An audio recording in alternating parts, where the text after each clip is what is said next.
Welcome to episode 7 of the Minisode of the Founder Diaries. Before we get into it, make sure that you subscribe on whatever platform you're listening to. This is available on both audio and visual platforms, and also share this with a friend. On today's episode, we are talking about something that I will need to hold your hand through as we talk about it. And basically, it is go to therapy. Do what you gotta do to undo your traumas. A lot of us are operating from the traumas that we have acquired throughout our lives in the various ways that we have, and it's impacting the way that you run your business in more ways than you actually realize. Now, I'll start with my trauma so you feel better about yours, and then we'll get into why this is really important to actually work on. One, I have a hard time with difficult conversations, and this comes from my abandonment wound. So I generally don't like to initiate conversations that might trigger people to leave, even if that's what I want. I know it doesn't make sense, but it then keeps you from giving negative feedback a lot, especially when it comes to maybe like a supplier or a customer or actually employees. Sometimes you interact with a customer, they're like, I need to fire you as a customer for whatever reason, but I will have a really difficult time doing that. And it costs me my peace, it costs me time. And now in the scenario with employees, I end up putting up with things a lot longer than I actually need to. Also, my hyper independence. Once I assign a task and it's not done, I'll just go ahead and do it myself. But see, I'm kind of shooting myself in the foot because one, I'm not coaching this employee correctly.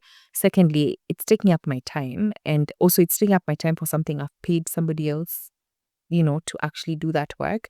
And these are just some examples. So you feel better as I'm actually walking through all of this. The other thing is she's overworking, which we got into in a previous episode. And if you missed that one, please make sure you actually go back and watch it. And so because of that, I end up getting burnt out quite a lot. I am not able to have really quality decisions, even strategy sessions with myself because I'm constantly exhausted and spent. Now, some examples that your traumas are probably getting in the way of how you do business is one, people-pleasing founders tend to underprice and overextend themselves, whether it comes to customers or whether it comes to employees. Number two, control-oriented founders will refuse to delegate. And that also looks like you're doing everything. You're handling DMs, you're dispatching orders, you're talking to customers, you're sourcing goods. Those people who've gone on a business trip like to China, for example, but they're still the ones doing DMs. So they're not sleeping because they're in a different time zone and they're trying to do everything themselves. Next, abandonment wounds create desperation for clients, even bad ones. Let that sink in. Childhood chaos makes founders addicted to being busy, which we actually delved into on the overworking episode. So your past follows you into every meeting, every decision, and every partnership. We are people at the core of it. So it's not that when it comes to work and to business, we like switch and become robots and we're acting purely objectively. Fortunately or unfortunately, our traumas are informing our decisions and how we are actually moving in our businesses. So what therapy can give you as a founder is one, self-awareness. You start noticing your triggers before they actually spill into decisions. Number two, emotional regulation. You stop leading from what you're feeling and more from objectivity. Someone said that your emotions are kind of like they're supposed to tell you what to do. No, they're supposed to point you to where the problem is. They're not supposed to tell you what to do. And a lot of times when you're being reactive, you're actually letting your emotions tell you what to do. Number three is better hiring and team leadership.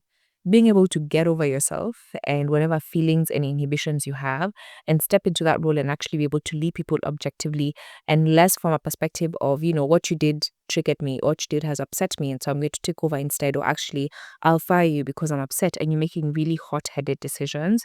So you won't confuse authority with control. You'll stop tolerating incompetence and you'll communicate without projecting old wounds. Number four, healthier boundaries. You stop overgiving, you stop shrinking, and you stop enabling chaos. Then lastly, number five, freedom from performance-based worth. You will no longer feel the need for the business to validate you, because which ironically will make you bolder, calmer, and more strategic. Remember we said that we are people and then our businesses, two very separate entities.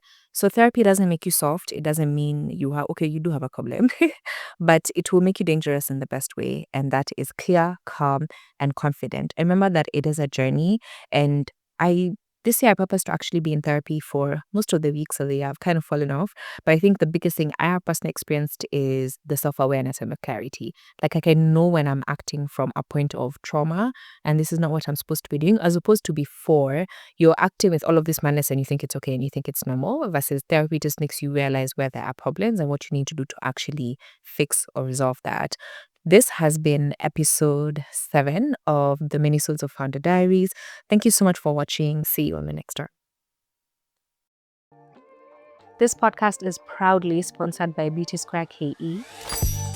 Beauty Square was my first full-blown business and the brand that pulled me into entrepreneurship and shaped so much of what I share here. In many ways, this podcast is an ode to that journey, the lessons, the growth, and the courage to start before everything was figured out. At Beauty Square, we're passionate about helping everyone become a skin expert, offering authentic products from TikTok favorites to proven solutions for acne, dark spots, and more, with a team ready to guide you through all the right choices. Visit us at our CBD or Lavington branches for expert treatments like facials, waxing, body scrubs, and massages from our sister brand Sage. Find us on Instagram, Facebook, and TikTok at beautysquare.ke and at Sage Skin, spelled SAGESKNN. And thank you for tuning in.